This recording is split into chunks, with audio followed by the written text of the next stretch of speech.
সাগর, মদন, গাড়িতে সব মাল তোলা হলো? হ্যাঁ বাবু, হয়ে গেছে। তোরা কি ঠিক করলি? তোরা কি যাবি ওই রাস্তা দিয়ে? অন্য রাস্তা দিয়ে গেলে 2 দিন সময় লেগে যাবে, তাই এই রাস্তাতেই আমরা যাব, কোনো অসুবিধা হবে না। কিন্তু বাবু, আপনি এত ঘাবড়ে যাচ্ছেন কেন? কি আছে এই জঙ্গলে? কারণ ওই রাস্তার ব্যাপারে অনেক কথা শুনেছি, তাই ওই রাস্তায় গেলে কেউ ফেরে না। কেউ বলে রাতের জঙ্গলের মধ্যে সময় আটকে থাকে, রাতে ওই রাস্তা দিয়ে কেউ যায় না। তাই ঠিক আছে বাবু, আপনি চিন্তা করবেন না, কিছু হবে না, আমরা সকালেই ফিরে আসব। রাত প্রায় 2টো। ট্রাক ভাসাপাহাড় জঙ্গল দিয়ে যাচ্ছে, হালকা বৃষ্টি, বিদ্যুতের গর্জন। ভাসাপাহাড় জঙ্গলটি এতটাই গভীর আর নির্ঝুম, যেন অন্য কোনো একটা জগতে গাড়ি নিয়ে চলেছে সাগর ও মদন। মাঝে মাঝে অনেক পশু পাখির ডাকও শোনা যাচ্ছে।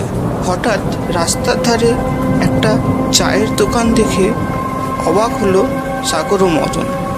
সাগর ও মদন চায়ের দোকানে যায়। এক বৃদ্ধ বসে আছে। চা আছে?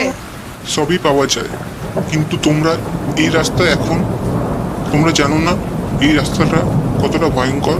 কেন, কি আছে এই জঙ্গলে?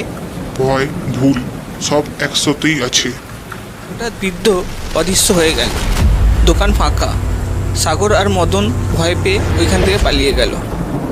রাস্তায় আবার তারা তাদের গাড়ি নিয়ে এগিয়ে গেল। হঠাৎ তারা দেখতে পেল এক লোক হাত নেড়ে তাদের গাড়ি থামাতে বলছে। তারা দুজনেই গাড়ি থামিয়ে এগিয়ে যায় তার দিকে। তারা সামনে গিয়ে ভয় পেয়ে যায়।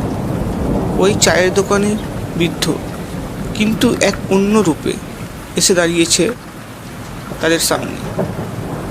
তোমরা আমাকে ভয় পেও না, আমার কথা শোনো, তোমরা এখান থেকে ফিরে যাও। সাগর ও মদন ভয়ে পালিয়ে যায়, কিন্তু তারা বৃদ্ধের কথা শোনে না। তারা কিছুক্ষণ এগোবার পর ফের দেখতে পেল একজন মানুষ রাস্তায় লুটিয়ে পড়ে আছে, আর একজন সাহায্যের জন্য হাত নাড়াচ্ছে। সাগর ও মদনের ইচ্ছে না থাকা সত্ত্বেও তারা গেল তাদের সামনে। কি হয়েছে ওর?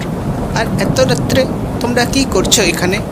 আমরা পাশের গ্রামে থাকি, কাজ থেকে ফিরছিলাম একসঙ্গে, হঠাৎ মাথা ঘুরে পড়ে গেল। ওস্তাদ, আমার একটা কেমন যেন মনে হচ্ছে। আমার মনে হয় আমাদের এখান থেকে চলে যাওয়াই ভালো। কি বলছিস? এই অবস্থায় কাউকে ফেলে যাওয়া যায়? ঠিক সেই সময় পেছন থেকে তাদের মারলো। কিরে, এখন কেমন লাগছে? চোখ খোল এবার। হ্যাঁ ওস্তাদ, এখন এদের কাছ থেকে যা পেয়েছি 2 মাস আরামে চলে যাবে আমাদের। বেশি সময় নষ্ট করলে চলবে না, এবার এই দুটোকে শেষ করতে হবে। পটলা, যা শেষ করে দেবে। দাঁড়া, তোরা কি ভেবেছিস সবাইকেই এভাবে শেষ করে দিবি? তোদের পাপের গোড়া পূর্ণ হয়ে গেছে, আজকে ওরা নয় তোরা মরবি। প্রতি রাতে যারা এই রাস্তা থেকে যায় তাকে এরা মেরে ফেলে আর সব জিনিসপত্র নিয়ে নেয়। এবার তোমরা যাও, আর তোমাদের কোনো ভয় নেই। আর এই ভাষা পাহাড়ে কেউ কোনোদিনও এইভাবে মারা যাবে না।